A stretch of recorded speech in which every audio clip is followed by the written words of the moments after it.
Sangkot siya na sa extortion, sa drug trafficking, pati murder. So, ito 2016. Okay? Itong binabasang article na ito, sangkot siya sa extortion, drug trafficking, pati murder, pati kidnapping. Kaya no wonder nakasama itong pangalan ni Kumar doon sa UN na final na case ni distressed mother, okay, na ang mastermind naman si Lisa para i-extract o nadukot o nakidnap ang mga minor de edad pabalik ng Pilipinas. So the fact na ang article na ito is 2016 at si Kumar ay sangkot sa kidnapping, sa extortion.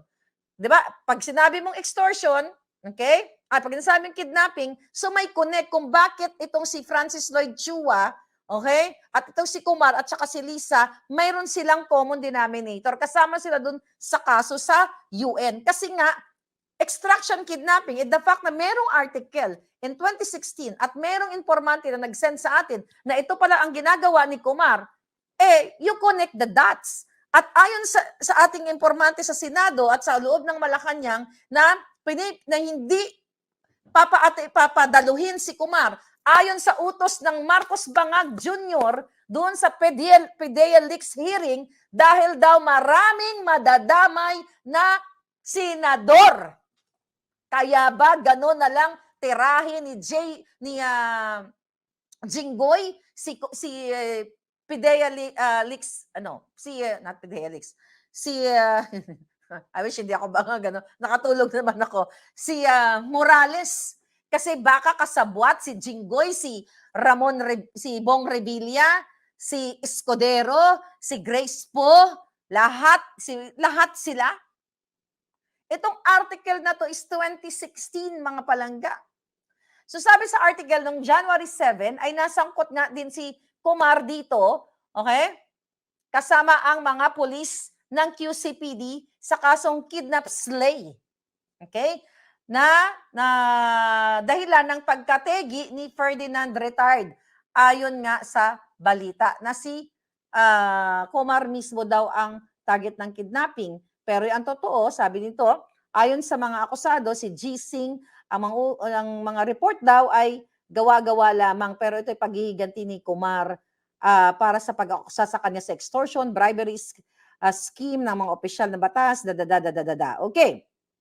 Ngayon, mga palangga, sabi ito sa article, itong pinost ko sa Buljakan, sa Facebook natin, itong si Gemma Sumido, noong November 14, ay sumulat na ito, okay, sa tanggapan ni Noynoy Aquino. Ayan, nakalagay na, yun yung pinost ko nga. Ito, sa tanggapan ni Noynoy Aquino, Vice President Binay, Senador si Trillanes, Aquilino Pimentel, pati si Miriam Defensor na nabagit ang pangalan, Grace Poe, dating PNP chief na si Purisima. Okay, tignan natin. Mga kababayan. Etong si Gemma Sumido, Buljakan. Ano ang sabi ni Gemma Sumido dito? Chinek natin 2015 ba yung kanyang post, pero wala na, hindi ko alam kung buhay pa siya o baka tinegi na. I hope si Gemma Sumido ay lumabas kasi ito yung Gemma Sumido, mga kababayan. Ay, wala. Okay. Ito yung article, di ba, ni Gemma, ayan, pinakita na yata, ayan yung article niya, bata-bata pa si Kumar dyan. So, itong article niya, itong Facebook post nito, okay, ng Gemma Sumido Singh. Okay, magkahiwalay ito, di ba? Nagbasa tayo ng article, nagbasa tayo ng ating informante, and now, itong September 6, 2015, itong si Gemma Sumido, ay meron nga siyang open letter para kay Noynoy. Okay, sabi niya, Dear Mr. President, it is outrageous. Mr. Manjinder James Kumar, an Indian alien in my country, against whom Bureau of Immigration Commissioner Sigfred B. Mison in resolution number huwag natin basahin mga resolution number, irrelevant naman, di rin naman natin maano yan. Okay, ang importante sumulat siya. Okay, dated September 11, 2014, ordered immediate arrest and deportation. Kumar's visa under RA 7916, okay, card number,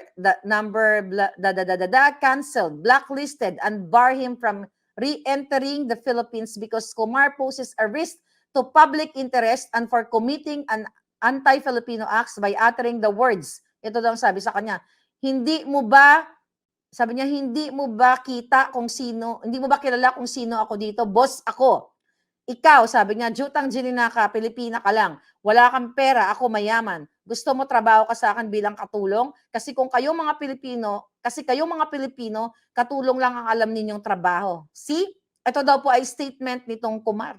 Ganito tayo babuyin, pero ang mga sindikato sa gobyerno, ang mga kongresista at mga senado at no less than the bangag president ay pinoprotektahan itong certain Kumar na ito na ayaw pa daluhin sa Senado. Imagine mo, binabalahura tayo noon pa. Merong isang Pilipina na nagreklamo, na sumulat sa lahat ng sangay ng gobyerno, pero walang aksyon. Hindi na active yung kanyang Facebook. I don't know if she is still alive or not. Sana may mga kamag-anak siya na mag-email sa atin. I hope po, si Gemma Somido, kung kayo ay buhay pa o may kilala kayong kamag-anak, please email po sa ating